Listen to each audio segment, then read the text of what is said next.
So, um, imagine a legal system where, like, breaking a promise to marry someone, say you leave them stranded at the altar after they've spent thousands of dollars, costs you absolutely nothing under the law. Right, like no damages, no lawsuits at all. Exactly. Nothing. But in that very same legal system, declaring bankruptcy to, get out of a credit card debt is considered literal punishable theft. Yeah, it's wow. And it gets crazier. A system where blackmail is a completely legal voluntary transaction, but collecting taxes to build a public road is treated as armed robbery. I mean, it sounds utterly alien to our modern sensibilities, doesn't it? Completely. Because we are just so accustomed to the state, managing morality, balancing interests, and enforcing what we casually call fairness. Right, right. But the framework you just described, it isn't designed to be fair in the conventional sense. It's designed to be logically impenetrable. And that is exactly the rabbit hole we're jumping down today. So if you are joining us for this deep dive, you are probably someone who wants to cut through the noise. Yeah. You want to avoid the endless cycle of political talking points and information overload. And instead, you crave those deep paradigm-shifting insights that force you to completely reevaluate how you see the world. And this will definitely do that. So we are going on a mission. We are exploring one of the most intellectually uncompromising and, frankly, controversial systems of political philosophy ever constructed. Yeah, Murray and Rothbard's The Ethics of Liberty. Exactly. And we're doing this by examining Rothbard's core text alongside the deeply contextual, almost aggressive introduction provided by Hans Hermann Hoppe. Oh yeah, Hoppe does not hold back. Not at all. He sets the stage by showing just how radically Rothbard departed from the academic consensus of his time, and, well, ours too. Okay, let's unpack this. The mission for today's deep dive is to see what happens when you take a single, simple premise that every person owns their own physical body. Right, self-ownership. Yeah, and you ruthlessly apply the mathematical logic of that premise to every single aspect of human society. Yeah. Contracts, crime, the rights of children, and, the very existence of the state itself. We're basically going to stress test this theory to its absolute breaking point. We really are. But before we get to blackmail or bankruptcy, we have to figure out how someone like Rothbard even decides what is, true in the first place. The foundational stuff. Right. He anchors this massive skyscraper of an ideology in a concept that makes modern academics break out in hives. Natural law. Oh, yeah. The academic allergy to natural law is profound. I mean, for the last century or so, the rallying cry in the social sciences has essentially been, man has no nature. Which sounds so counterintuitive. It does. Academia is largely dominated by what we call positivism. And positivists, they demand a strict, impenetrable wall between facts and values. Okay, break that down for us. So they argue that science and reason can only tell you how to achieve a specific goal, but it's completely powerless to tell you which goal is objectively good or bad. Okay, so under a positivist framework, an engineer can tell you, like, the mathematical formula to build a bridge. Or, I don't know, the formula to build a bomb. Right. But science can't tell you whether building the bridge or dropping the bomb is the morally correct choice. Exactly. Morality is just treated as a subjective preference, like preferring chocolate over vanilla. Wow. Okay, which brings us to precisely the problem Rothbard identifies, right? Yeah, because if ethics are just subjective preferences, then you end up with utilitarianism, which is the other major philosophical camp Rothbard is battling here. Utilitarianism. The greatest good for the greatest number. Right. It takes everyone's subjective preferences, throws them in a calculator, and whatever makes the majority happy becomes, quote unquote, the good. Which, I mean, that sounds democratic on paper. It does. But it's actually terrifying if you really think about it. Like, Right. what if the majority decides their greatest happiness involves something horrific for a minority group? Then utilitarianism says, well, that's the good, which is why Rothbard completely rejects both the cold calculator of positivism and the mob rule of utilitarianism. So where does he go instead? He reaches way back into history to reclaim natural law. He looks to the Spanish scholastics, to St. Thomas Aquinas, and later to Protestant jurists like Hugo Grotius. And they viewed natural law differently. Very differently, not as some mystical or strictly religious doctrine, but as a rational science. Interesting. Grotius famously declared that natural law would be valid and discoverable even if per impossible God did not exist. Oh, wow. So it relies entirely on observing the physical and biological reality of the world. Yes. Let me make sure I'm translating this right for you guys listening. If I drop an apple, it falls to the ground because of gravity. Right. If I combine 2 atoms of hydrogen and 1 of oxygen, I get water every single time.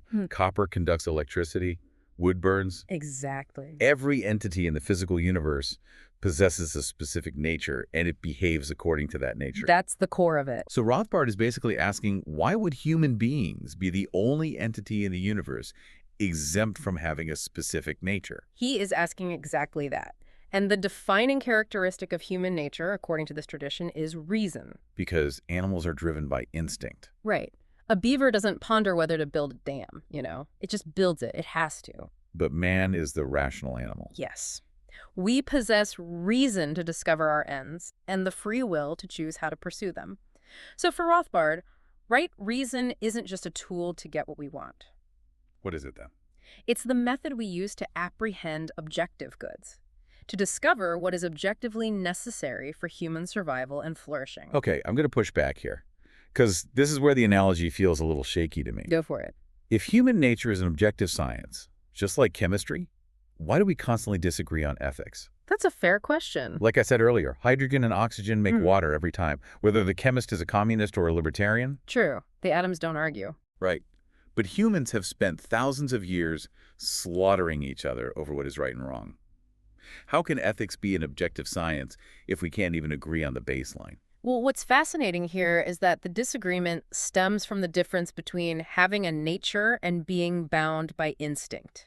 Okay. Because humans have free will, we are not biologically forced to act in accordance with our nature. We can choose to act irrationally.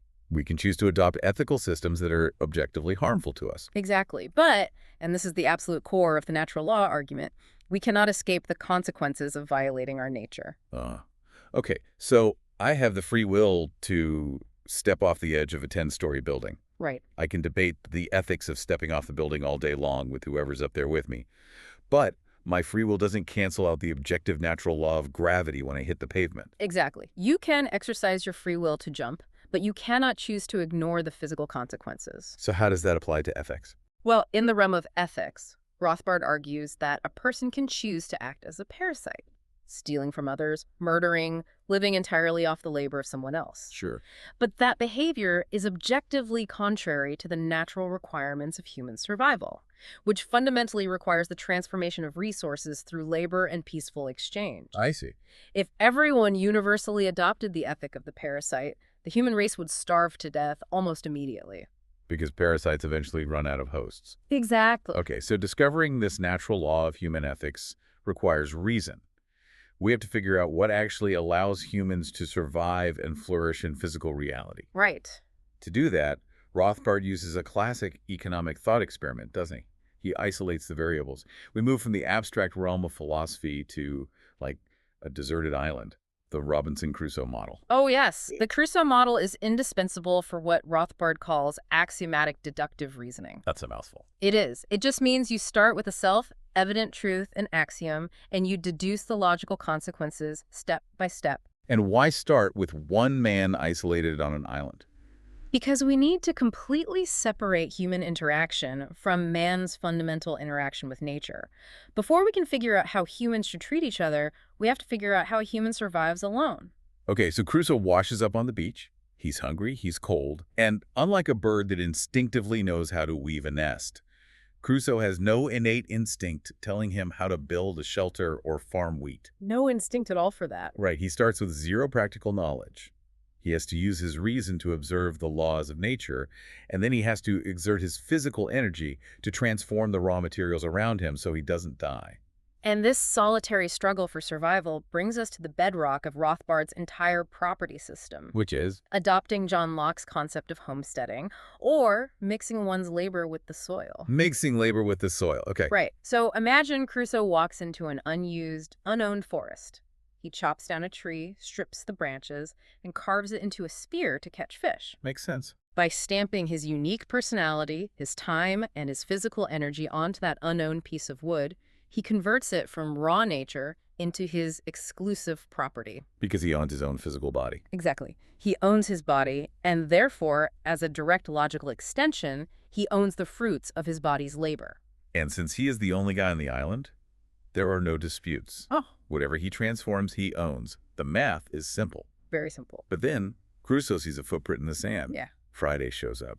The isolation is over.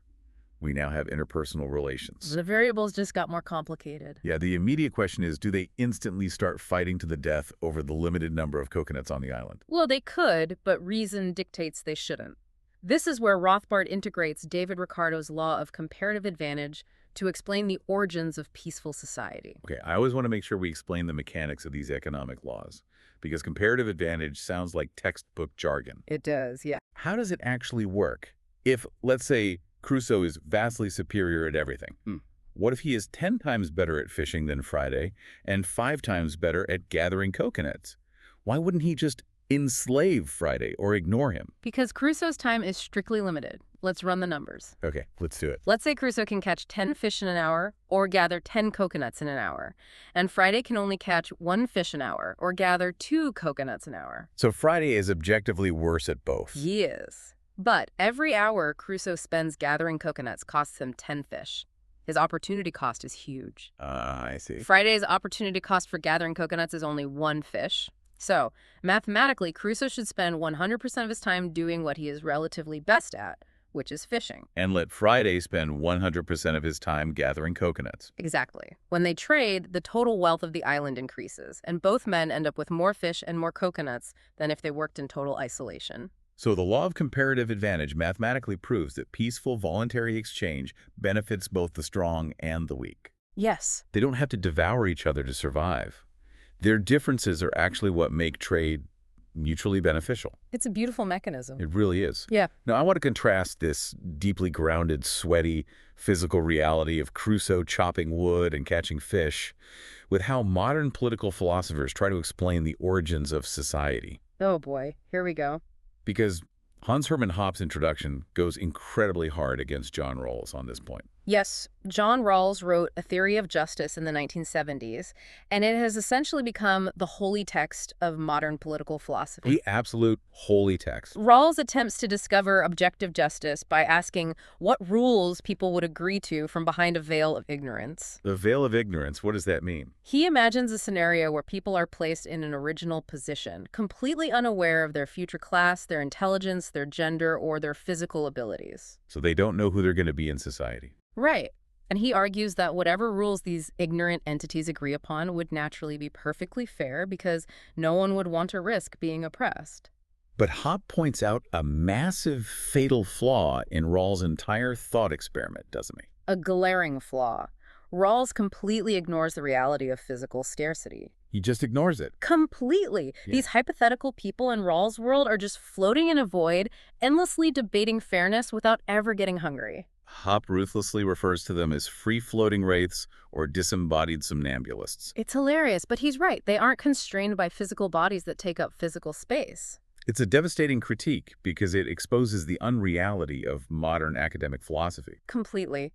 Rothbard, in stark contrast, roots his entire ethic in the inescapable physical fact of scarcity. Because before you can even sit down at a table to debate ethics or fairness, you need a physical body. Right. You need a physical piece of ground to stand on without overlapping someone else, and you need to consume physical resources so you don't starve to death during the debate. Exactly. Any ethical system that ignores the scarcity of the human body and the physical world is useless.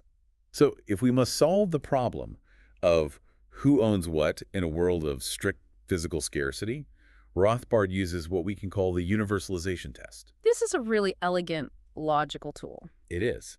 If we are searching for a natural law of ethics that applies to all human beings equally, there are mathematically only 3 possible alternatives for who owns a person's body or the things they create. Let's use a sculptor making a statue out of unowned clay as our example. Who owns it? Okay, alternative 1 is what we just described. The Yeah. creator owns it 100%. The principle of absolute self-ownership and homesteading. Right. Alternative 2 is that a specific group of people owns another group of people. Which is slavery. Yes, this is the ethic of slavery, or institutionalized parasitism. One class produces and another class expropriates. But this instantly fails the test of universalization. Exactly. If Class A owns Class B, you do not have a universal human ethic. You have 2 different sets of rules for 2 different types of people. It cannot, by definition, be a universal natural law. It's arbitrary. Which leaves us with alternative 3, the ultimate egalitarian or communist solution. universal co-ownership. Right. Everyone owns an equal fractional sliver of everyone else, and everyone owns an equal sliver of every resource on Earth. On paper, to some people, it sounds perfectly fair. But Rothbard says it's physically impossible. He points out that universal co-ownership results in the instant death of the human race. Wait, instant death. Think about the physical mechanics of it. If everyone owns everything collectively, you would need the democratic permission of every single person on Earth just to take a single step, or to pick an apple off a tree to eat. Because everyone owns a piece of that apple and a piece of your leg. Yes, the delay would starve you. Furthermore, how could anyone even give you permission? To say yes, they have to use their vocal cords.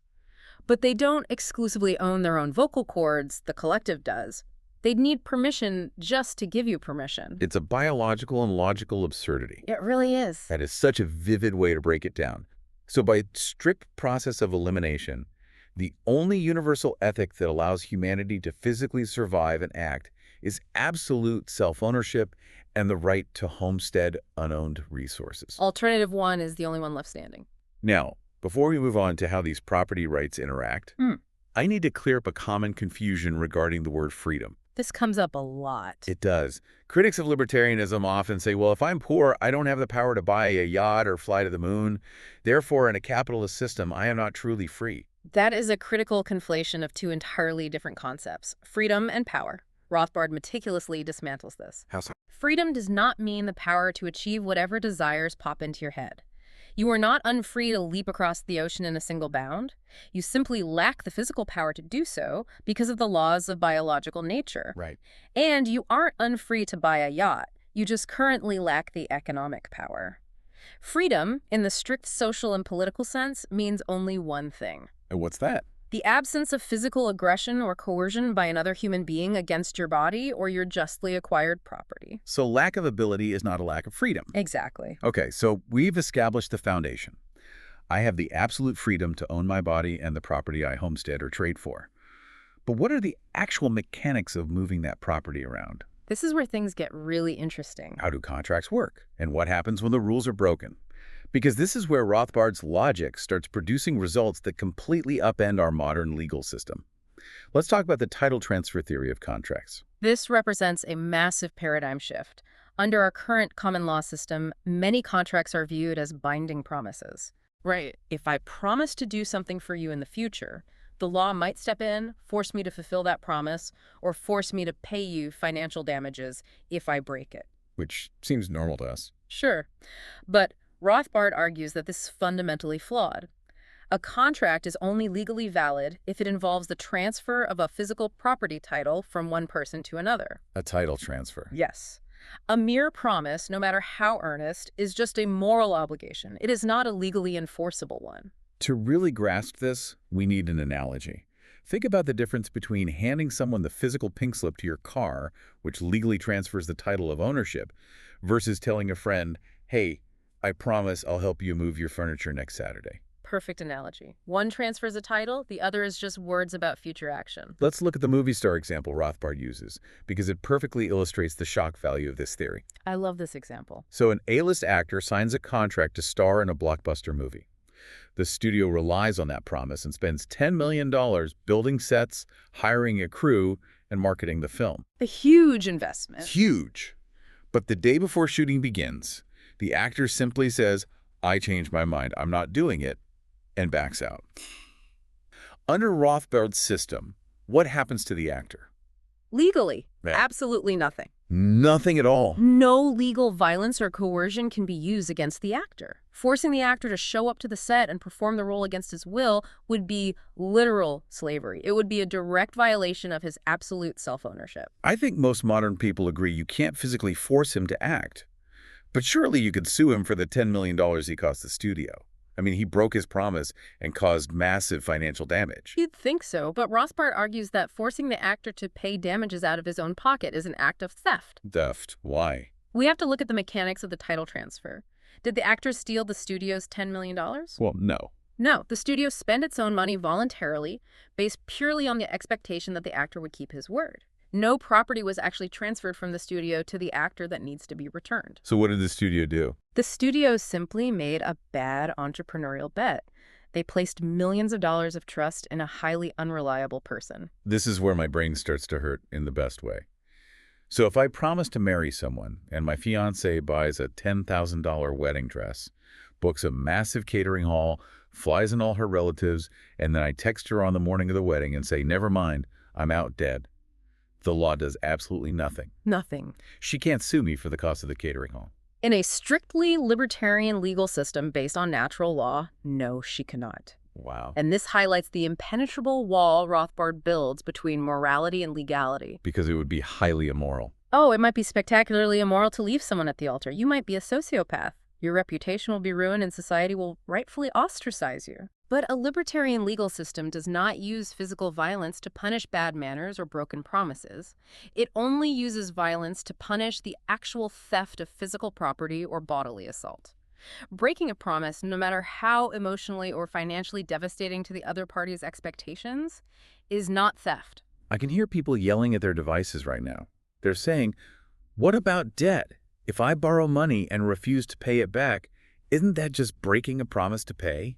Does Rothbard let deadbeats off the hook? Not at all. Debt is entirely different, and the mechanics of title transfer explain why. Okay, lay it out. When you take out a loan, the creditor transfers the title of $1,000 to you conditionally. Conditionally, okay. The strict condition of the transfer is that you return the title to $1,100 1 year later. If a year passes and you refuse to hand over the $1,100, you are no longer just breaking a promise. What are you doing? You are actively holding on to physical property that rightfully belongs to the creditor. You are in possession of stolen goods. Refusing to pay legitimate debt is literal, ongoing theft. Which leads to a fascinating conclusion about bankruptcy. In our current society, if you get in over your head, you declare bankruptcy, and the state steps in and wipes out your debts. Right. Rothbard views bankruptcy laws as state-sanctioned armed robbery.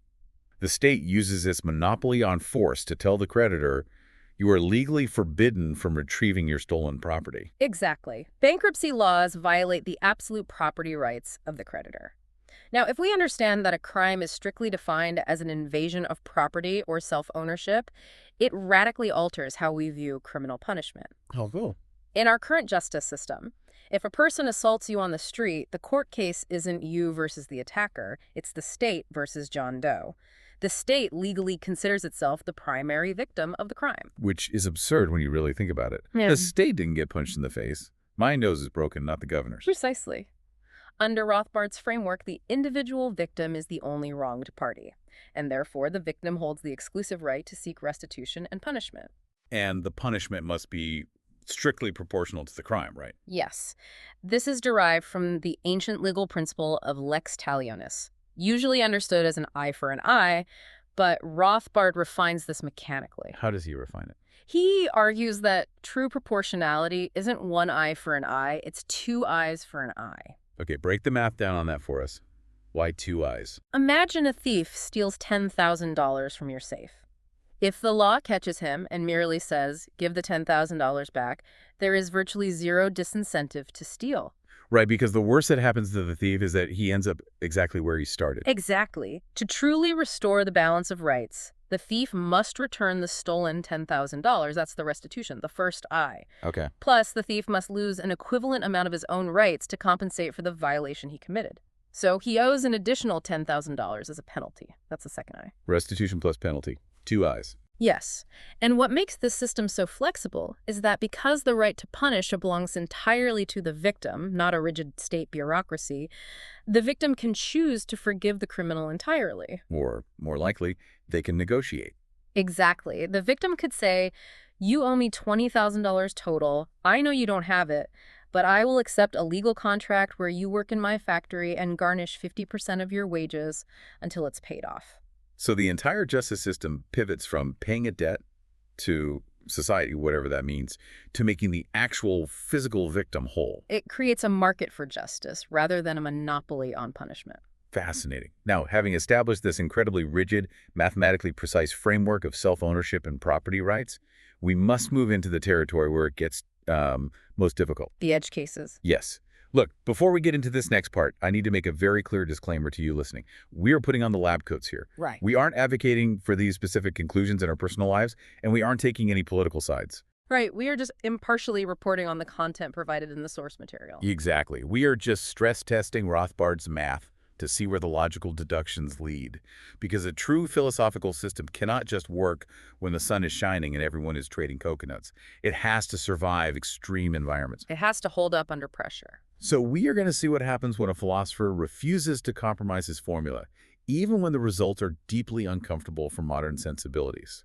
We're talking about lifeboats, animal rights, and the legal status of children. Let's start with the classic ethics seminar hypothetical, the lifeboat. The lifeboat. Set the scene. Philosophers love the lifeboat scenario. A ship sinks. Two men are desperately swimming in the freezing ocean. There is one plank of wood floating in the water, but it can only support the weight of one man. What is the moral action? Many utilitarian or pragmatic philosophers argue that in extreme emergencies of life and death, property rights just go out the window. Survival trumps ownership. But Rothbard looks at the math. The first man who reaches the plank and grabs it is the homesteader of that unknown resource for that specific occasion. He mixes his labor with the wood by claiming it. Right. If the second man swims up and violently pushes the first man off the plank to save his own life, causing the first man to drown, the second man has committed murder. So the extreme context of starvation or drowning does not magically vaporize the natural law of property rights. The math remains consistent. It's cold, but it holds. Now, let's look at the concept of animal rights, which is a growing movement today. Right. People argue that animals feel pain, therefore they possess intrinsic rights. Rothbard rejects this entirely, not out of cruelty, but based on the mechanical nature of what a right actually is. Rights are not just feelings, they require the ability to engage in propositional exchange. Meaning, you and I can sit across a table, recognize each other's agency, negotiate a contract, and verbally agree to respect each other's boundaries. Yes, and a lion cannot do that. Definitely not. Exactly. Animals lack the human faculty of reason necessary to comprehend or respect the rights of others. If a wolf eats a sheep, we don't put the wolf on trial for murder because the wolf is biologically incapable of understanding the concept of murder. So because animals cannot participate in the community of rights bearers, they possess no rights themselves. Ethically and legally, they exist as objects of potential human control and property. That's his deduction, yes. And now we reach the most controversial application of the universalization test, children and abortion. Okay, here we go. Remember the disclaimer, folks. How does a strict, absolute property rights framework view a fetus? Rothbard begins by acknowledging the biological reality. A fetus is a human life. He does not deny that. However, he then applies the property axiom. Where is this human life residing? It is residing entirely within the physical boundaries of the mother's body. The mother possesses absolute, inviolable self-ownership over her body. Therefore, the mother retains the absolute right to evict any unwanted entity from her sovereign domain. So, abortion, in Rothbard's logical framework, is not conceptualized as the right to murder a living person. It is strictly conceptualized as the right of a property owner to evict a trespasser or a parasite. Yes. The eviction analogy is jarring to many, but it is mathematically consistent with his foundational axiom. No person has the right to occupy the body of another person without their ongoing consent. But this raises a profound question. What happens after the child is born? Once the baby is outside the mother's body, does the parent own the infant like they own a chair or a car? Rothbard says no. A baby is not an inanimate object. It is a potential self-owner. So he develops this concept of trustee ownership. Trustee ownership. The parents don't have absolute ownership, but they are the legal trustees of the child's rights until the child is old enough to exercise self-ownership. Which he defines as the moment the child is physically capable of running away and supporting itself, right? Exactly. Because the child is a self-owner, the parents cannot physically harm, assault, or murder the child. That would be an invasion of property. Okay, that makes sense. But, and this is the shocker that forces people to really grapple with the difference between morality and legality. Rothbard deduces that parents have absolutely no legal obligation to feed, clothe, or care for the child. Wait, so if I lock a baby in a crib and intentionally starve it to death, I haven't committed a crime under this system? Legally, no. Remember the absolute prohibition on slavery. Legally, forcing a parent to feed a child requires the state to coerce the parent into performing positive labor. Buying food, preparing food, administering food. And coercing someone to labor against their will is the definition of enslavement. Right. Now, Rothbard was not a monster. He states clearly that letting your child starve is a grotesque moral evil, but legally, a parent can passively allow a child to die. Wow. However, and this is the crucial safety valve in his system, because they are trustees, if they do not want the child, they have the absolute legal right to sell or give away their trustee rights to someone else who does want the child. Selling the rights to a child, it sounds like human trafficking to modern ears. I know how that sounds. It does. But we have to look at why Rothbard embraces this incredibly harsh deduction. He argues that if you do not accept parental trustee ownership, you must logically accept the only alternative. Parens patriae. The legal doctrine that the state is the ultimate parent and owner of all children. And historically, whenever the state acts as the ultimate parent, the results are tyrannical. We see it from ancient Sparta taking boys for military training to modern states dictating exactly what a child must be taught and how they must be raised. If the state is the true parent, it has the authority to kidnap children from their biological parents simply because the parents aren't conforming to the state's arbitrary social, political, or religious norms. Exactly. Rothbard argues that recognizing parental trustee ownership, complete with the right to buy and sell adoption rights in a free market, is the only logical firewall against the state brainwashing an entire generation. It is the ultimate mathematical proof of his system. You look at the math, you carry the one, and you end up with a free market for adoption and the legal right to ignore a starving infant. It's brutal, it's cold, but it doesn't break its own rules. No, it doesn't. And once we establish that all human rights, including the right to life, are ultimately just property rights, we are forced to confront the massive elephant in the room, the one institution in human history that exists entirely by violating property rights on a mass scale. The state. The state. Before we dismantle the state itself, let's look at how the state handles what we call civil liberties. We hear constantly about the right to free speech or the right to assemble. But Rothbard argues that treating free speech as an abstract human right is an illusion that leads to endless conflict. It's an illusion because rights only exist in reality as physical property rights. You do not have a right to free speech floating in the ether. Right, what you actually have is the property right to hire a meeting hall, stand on your own physical soapbox, or print a pamphlet using your own ink and your own paper. He brings in the French philosopher Bertrand de Jouvenel to explain the rationing problem. Think about how angry people get about social media algorithms or who gets banned from public platforms. Oh, constantly. If someone demands, I have a constitutional right to free speech, therefore I demand an hour of primetime public television to broadcast my views, what happens? Well, there are thousands of people who want that hour. There is a physical scarcity of airtime. Exactly. When something is declared a public right or is provided for free, it instantly creates an artificial shortage. You have a massive line of people demanding access to the microphone. And because there are no property rights or prices to naturally organize the demand, a government bureaucrat has to arbitrarily decide who gets to speak and who gets silenced. It inevitably leads to censorship under the guise of management. Property rights naturally solve the rationing problem. If you own the television station, you decide who speaks. If I don't like it, I must use my property to build my own station. This strict property framework also leads Rothbard to a conclusion that totally twists your brain around. Blackmail should be completely legal. Let's examine the mechanics of blackmail. Let's say I possess damaging, embarrassing information about you.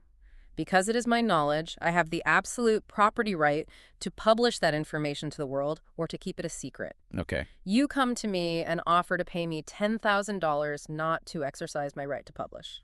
I agree. That is a completely voluntary, peaceful contract. You are simply buying my silence. Since I have the unquestionable right to speak, and I have the unquestionable right to remain silent, how can it possibly be a criminal act to charge you money for choosing silence? It's a voluntary transaction. Exactly. Again, the person blackmailing you might be a slimy, terrible person, but they haven't violated your physical property or committed an act of violence. Which brings us to the ultimate violator, the state. Yes. Rothbard leans heavily on the brilliant 19th century anarchist and abolitionist Lysander Spooner. Spooner provided the perfect analogy for the state, the highwayman. The highwayman. I love this analogy. Imagine you are riding a horse through the woods. A highwayman jumps out, points a loaded gun at your head, and demands your money or your life. You hand over your wallet. He robbed you. It is a crime. But, Spooner points out, at least the highwayman is honest about being a thief. Right. The highwayman doesn't take your wallet and then pretend to be your legitimate sovereign. He doesn't demand that you bow to him and thank him for robbing you. No, he doesn't. He doesn't take your money and claim, I'm only stealing this for your own good so I can protect you from other robbers. He is a straightforward, honest criminal. But the state does exactly what the highwayman does. It extracts wealth under the threat of violence, but it adds an entire layer of ideological deception. And how does the state convince millions of people to happily accept being robbed? Through an alliance with the intellectuals, the emperor's new clothes weavers. Historically, the king allied with the church. The king collected the taxes and gave a cut to the priests, and the priests told the peasants, God wants you to pay the king. Right. And today, Rothbard argues, the state allies with secular academics, economists, and the media to perform the exact same function. They weave the complex ideological illusion that when the state steals your income under threat of putting you in a cage, it's a noble, civilized duty called taxation. Yes. And when the state conscripts young men and sends them to commit mass murder across the globe, it's a glorious, patriotic thing called war. And if you strip away the illusions woven by the intellectuals and recognize the state as fundamentally a criminal organization, a well-dressed band of robbers, Rothbard deduces that your moral relationship to the state changes completely. Radically. For example, lying on your tax returns. Under the state's morality, tax evasion is a sin. But under natural law, Lying to the IRS is morally equivalent to lying to a burglar who breaks into your home and asks where your grandmother's jewelry is hidden. You have absolutely no moral obligation to tell the truth to an armed aggressor who intends to steal your property. this reminds me of Albert J. Nock's incredible historical framework. Nock viewed all of human history not as a battle between different nations, but as a perpetual race between two opposing forces, social power and state power. A very useful dichotomy. Yeah. Social power is all the beautiful, productive, spontaneous things humans do voluntarily. It's the free market, it's art, it's technological innovation, it's local community charity. And state power, on the other hand, produces nothing. It is a parasitic entity that feeds entirely on the wealth generated by social power. And this dichotomy raises an incredibly important question about the prevailing conservative or classical liberal ideal of limited government, often called monarchism. Right. A lot of free market thinkers believe we need a tiny, minimal state restricted solely to providing police, courts, and national defense. But Rothbard calls this a chimera, a dangerous myth. Why? Because if you give a single institution a compulsory monopoly on violence and you give it the ultimate power of judicial decision-making over every dispute in society, it will inevitably expand its own power. Exactly. Think about the U.S. Constitution. The monarchists say, just write a strict constitution limiting the government's power. But who interprets the Constitution? The government's own Supreme Court judges. Yes. If the government gets to decide the limits of its own power, of course it will interpret the rules loosely to grant itself more authority over time. A minimal state contains the seeds of its own expansion. It will always, mathematically, become a maximal state. Which perfectly transitions us into one of the most fascinating parts of the book. Rothbard doesn't just attack socialists or the state itself. He turns his ideological guns on his own allies. He spares no one. He takes aim at the famous giant free market thinkers who tried to justify a minimal state or relied on flawed philosophical foundations. Let's start with his own mentor, the legendary economist Ludwig von Mises. Mises was a brilliant defender of the free market, but his ethical defense relied entirely on utilitarianism. Which we discussed earlier. Right. Mises argued that economics is value-free. He said we can't objectively prove what is morally good, but we can observe that most people desire material wealth and peace. Because the free market mathematically produces more material wealth than socialism, the free market is good because it satisfies the desires of the majority. But Rothbard points out the fatal vulnerability in this defense. What if the majority's primary desire is not material wealth? Right. What if the majority is gripped by a tribal or religious frenzy and they arbitrarily desire to murder all the redheads in society? Utilitarianism has absolutely no ethical defense against that. If the majority calculates that they gain more psychological utility from exterminating redheads than they lose in economic productivity, the utilitarian economist has to shrug his shoulders and accept the slaughter. That's horrifying. It is. Utilitarianism is an empty vessel. Only a natural rights ethic grounded in self-ownership can stand up to the mob and say, no, it doesn't matter if 99% of you want this. Redheads have an absolute objective right to life, and your utility does not override their property rights. I am struggling a bit with this next one, because F.A. Hayek is usually universally revered by free market advocates. I mean, he won a Nobel Prize. He wrote The Road to Serfdom. How does Rothbard possibly attack Hayek? He attacks Hayek's fundamental definition of coercion. In his book, The Constitution of Liberty, Hayek defines coercion very vaguely. How vague? He says coercion occurs when someone's environment is manipulated in such a way that they are forced to serve someone else's will rather than their own. He tries to make coercion a psychological state. He even uses the example of a nagging spouse or a difficult boss as a form of coercion. But Rothbard completely destroys that. A nagging spouse isn't coercing you. It might be incredibly unpleasant, but you have the legal right to walk out the door. It is a voluntary interaction. Exactly. Coercion must involve physical violence or the threat of violence against property. Furthermore, Hayek uses this incredibly vague, sloppy definition of coercion to actually excuse state taxation. Wait, really? Yes. Hayek argues that taxation and the welfare state aren't truly coercive as long as the taxes are predictable and unavoidable and apply to everyone equally. Because you know the tax is coming, Hayek says you can plan your life around it so it doesn't arbitrarily manipulate your environment. And Rothbard just hammers the absurdity of that logic. Predictability does not make theft less coercive. Not at all. If I own a grocery store and I know that a local gang is going to come in every single Friday at noon to empty my cash register at gunpoint, the robbery is highly predictable. I can plan my entire week around it. But it is still armed robbery. Hayek's attempt to justify the welfare state completely collapses under scrutiny. Next, Rothbard takes on the philosopher Isaiah Berlin and his highly influential concept of negative liberty. Oh, negative liberty. Berlin defines freedom as the absence of obstacles to your possible choices. Let's bring back the redhead example. Let's say I own a business and I harbor a totally irrational prejudice against redheads. I absolutely refuse to hire them. Under Berlin's definition, I am putting an obstacle in the path of a redhead's career choices. I am reducing their opportunity. Therefore, Berlin would say you are reducing their freedom. But Rothbard points out the fatal conflation here.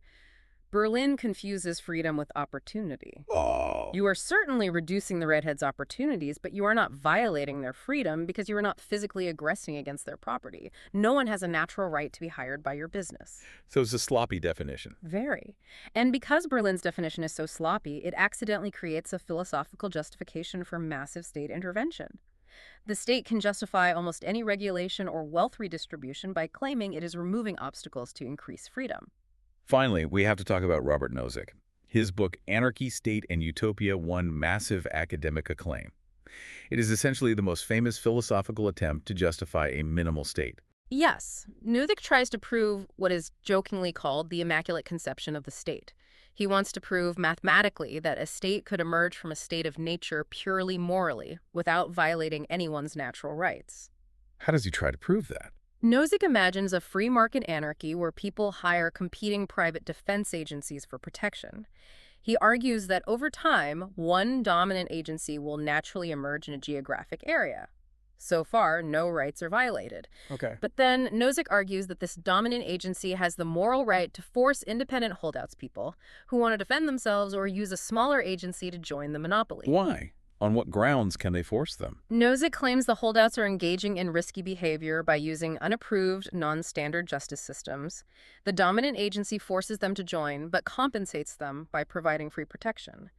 Nozick claims this compensation makes the coercion morally acceptable. Thus, a state is immaculately born. But Rothbard exposes the massive assumptions in Nozick's math. First, Nozick assumes the competing agencies would physically fight each other, creating chaos. But war is incredibly expensive. It is a terrible business model. Right. It is much more historically and economically likely that private agencies would agree to peaceful arbitration to save money. Second, and more importantly, forcing someone to join your monopoly because you subjectively deem their self-defense risky is an arbitrary fallacy. You can't measure risk like that. It violates what legal theorist Williamson Evers calls the proper assumption of risk. In a truly free society, every individual assumes the risk over their own property. You cannot initiate violence against a peaceful person simply because you subjectively feel fear that they might be risky in the future. You can't lock someone up before they commit a crime. Exactly. Nozick's immaculate conception falls apart. It's just old-fashioned violent coercion dressed up in incredibly complex academic philosophy. Before we move to the final strategy, I have to ask about one more economic theory mentioned in the text. The Buchanan unanimity principle. This is the idea pushed by James Buchanan, that economists should only advocate for public policies that achieve unanimous consent from the public. It sounds like a great way to ensure no one is coerced. It sounds ideal, and Buchanan argued it keeps the economist completely value-free and objective. But Rothbard exposes the hidden trap. Requiring unanimous consent to change the current system inherently and immorally protects the status quo. Let me see if I can translate the mechanics of that. Let's say the status quo in a society is that Group A has legally enslaved Group B. If an economist adopts the unanimity principle, they can only support a policy to abolish slavery if everyone agrees, which means the slave owner has a veto. Precisely. Requiring unanimity to undo a crime elevates the unjust, violent status quo to a sacred, untouchable position. It provides a philosophical shield for tyrants. Okay, so we've covered a massive amount of ground. Rothbard has systematically torched the intellectual foundations of the state. He has also torched the pragmatic compromises of his own free market allies, Mises, Hayek, Berlin, Nozick, Buchanan. He really did. So what is the path forward? If the world is steeped in criminality, how does Rothbard propose we fix it? We move to the final section, toward a strategy for liberty. Strategy is an area almost completely ignored by abstract political philosophers. They usually build their ideal utopia in the clouds and never explain how to land it on Earth. Right. But Rothbard insists that a philosophy seeking a real-world policy must have a strict moral compass for its execution.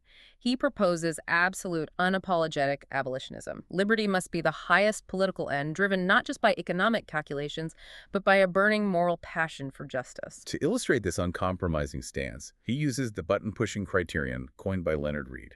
If there were a magic button on my desk right now, and pushing it would instantly, permanently abolish all state power and all taxation globally, what should a libertarian do? Most people would say, well, we need to phase it out slowly to prevent chaos.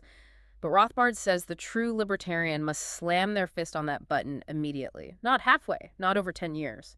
Instantly. Because advocating for gradualism is deeply immoral. Think about the mechanics of gradualism. If you say, I believe taxation is armed robbery, so we should reduce taxes by 10% every year for a decade, what are you actually advocating? You are actively advocating for the temporary continuation of a crime. You are blessing 90% of the robbery this year. It is exactly like confronting a slave owner and saying, we agree slavery is a horrific violation of natural law, but it would disrupt the cotton economy too much to end it today. So we are going to free your slaves gradually over the next 5 years. To the slave, you are validating and authorizing 5 more years of violent theft of his life and labor. But Rothbard is also a realist. He knows we don't possess a magic button. We have to live and operate in the messy political reality of the present. So he allows for what he calls transitional demands. How does a transitional demand differ from gradualism? If someone proposes a 10% tax cut, can Rothbard support it? Yes, but the distinction lies in the framing and the ultimate goal. You can joyfully accept a 10% tax cut, but only if you never say a 10% cut is our ideal fair goal. Oh boy. You pocket the 10% reduction in state power, and you immediately aggressively demand the abolition of the remaining 90%. Transitional steps are acceptable only if they demonstrably reduce state power and, crucially, if they never contradict the ultimate goal of total abolition. You never validate the underlying legitimacy of the state's power while you are whittling it down. What a massive, exhilarating arc we have just traversed.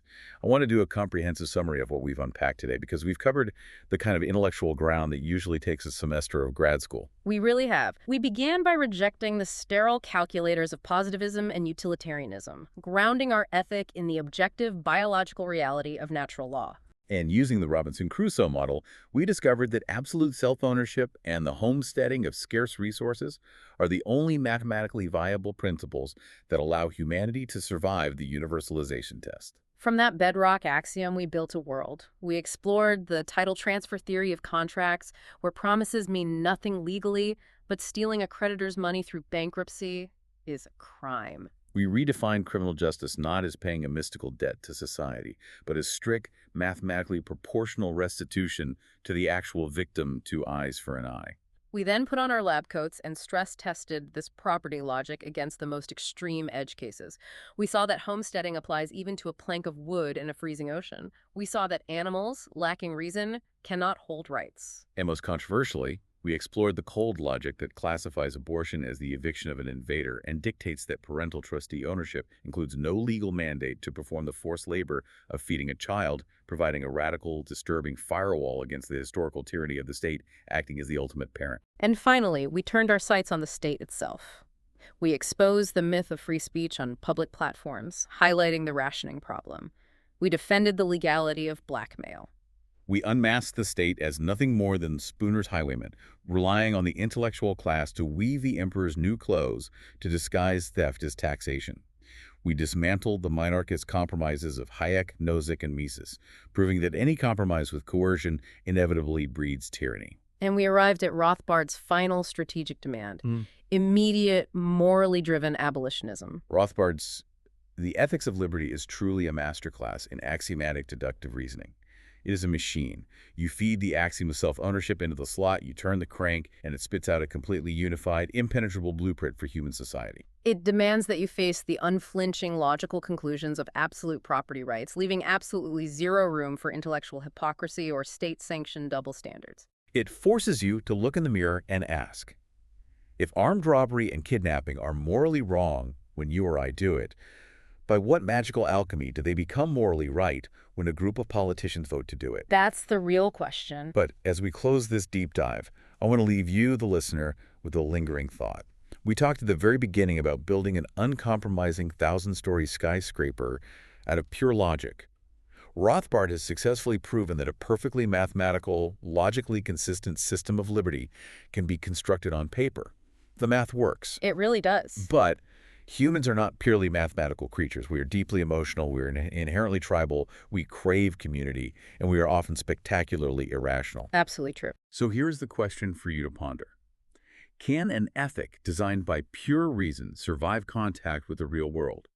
Can a human society actually hold itself together without the messy compromises, the emotional safety nets, and the deeply ingrained myths that Rothbard so brilliantly and ruthlessly destroys? The math is perfect, but are we the right species for the equation? Something for you to mull over the next time you hear a politician make a promise.